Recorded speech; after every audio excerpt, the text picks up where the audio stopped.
So ఇవాళ రేపు అందరూ ఎడ్యుకేటెడ్ కపుల్స్ అందరూ వాళ్ళు they are taking decision to postpone the fertility అనమాట. అంటే ప్రెగ్నెన్సీ ప్లానింగ్ అనేది చేసుకుంటున్నారు. దాని గురించి కాంట్రసెప్టివ్ పిల్స్ వాడుతున్నారు, కాంట్రసెప్టివ్ డివైజెస్ వాడుతున్నారు. సో ఇవన్నీ ఫ్యూచర్ ఫర్టిలిటీని ఏమైనా ఎఫెక్ట్ చేస్తాయా? దీని గురించి మనం ఈరోజు మాట్లాడుకుందాం. సో ఇవాళ రేపు చాలా బర్త్ కంట్రోల్ పిల్స్ అనేవి వచ్చాయి. సో మెయిన్గా బర్త్ కంట్రోల్కి కాండోమ్స్ యూజ్ చేస్తారు, బర్త్ కంట్రోల్ పిల్స్ వాడతారు, ఐయుసిడీస్ అంటాం, లూప్ అని నార్మల్ భాషలో అంటారు, అది వాడతారు, అండ్ ఇంజెక్షన్స్ అనేవి వాడతారు. సో ఇవి వాడడం వల్ల ఫ్యూచర్లో ఫర్టిలిటీ సమస్య రావడం లేకపోతే పర్మనెంట్ ఇన్ఫర్టిలిటీ ఏమైనా కారణం అవుతుందా అని చాలామందికి ఒక డౌట్ అనేది ఉంటుంది. చాలా మిత్స్ అండర్స్టాండింగ్స్ అవన్నీ ఉంటాయన్నమాట. సో ఈరోజు మనం ప్రతి ఒక్కదాని గురించి ఒక 2 నిమిషాలు మాట్లాడుకుందాం.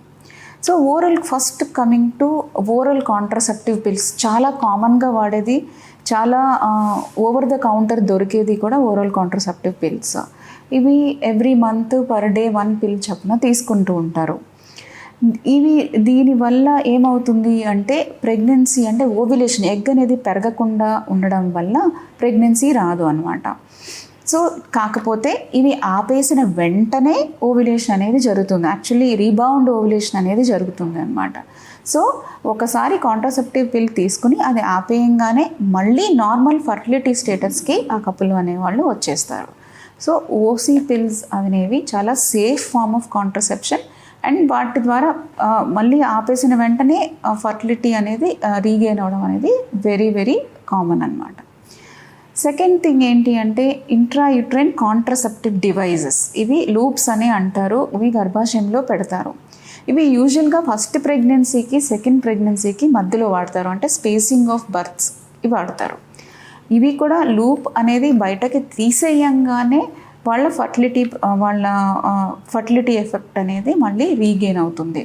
ఏవి పర్మనెంట్ ప్రాబ్లమ్స్ అనేవి కాజ్ చేయదు. నార్మల్గా చాలామంది అనుకుంటారు గర్భాశయం లోపల అది పెడితే పర్మనెంట్గా యూట్రైన్ డ్యామేజ్ అది జరిగి ప్రెగ్నెన్సీ రాదు అని అనుకుంటారు. సో అలా ఏమి ఉండదండి. అది ఒక్కసారి బయటకు తీసేయంగానే అది రీగెయిన్ దేర్ నార్మల్ ఫర్టిలిటీ.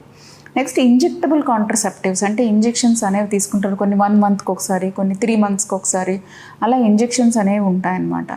అవి వాటి ఇంజెక్షన్ ఎఫెక్ట్ అయిపోగానే మళ్ళీ సెకండ్ డోస్ తీసుకునే టైంకి తీసుకోకపోతే again they regain their fertility strength అనమాట.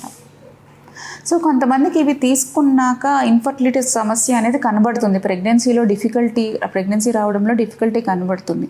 అలా ఎందుకు జరుగుతుంది అంటే, ఒకటి వాళ్ళు ముందు కంటే ఏజ్ అవుతారు. Age is the important factor which effects fertility అనమాట. అండ్ రెండోది వేరే సమస్యలు ఏమైనా ఉండొచ్చు, ఎండోమెట్రోసిస్ సమస్య, లేకపోతే మేల్ ఫ్యాక్టర్ ఇన్ఫర్టిలిటీ, మెన్లో ఏమైనా స్పర్మ్ కౌంట్ తగ్గిపోవడం, ఏజ్, డయాబెటీస్, ఈ లైఫ్ స్టైల్ ప్రాబ్లమ్స్ వల్ల కూడా ఏజ్ అవుతూ ఫర్టిలిటీ సమస్య అనేది రావచ్చు. సో ఓవరాల్గా నేను చెప్పేది ఏంటి అంటే, బర్త్ కంట్రోల్ పిల్స్ కానీ బర్త్ కంట్రోల్ డివైజెస్ కానీ పర్మనెంట్ ఇన్ఫర్టిలిటీ అనేది ఏమీ కాజ్ చేయమండి. ఒకసారి అవి ఆపేయంగానే మళ్ళీ ఫర్టిలిటీ అనేది మనకి రీగెయిన్ అవుతుంది. Thank you.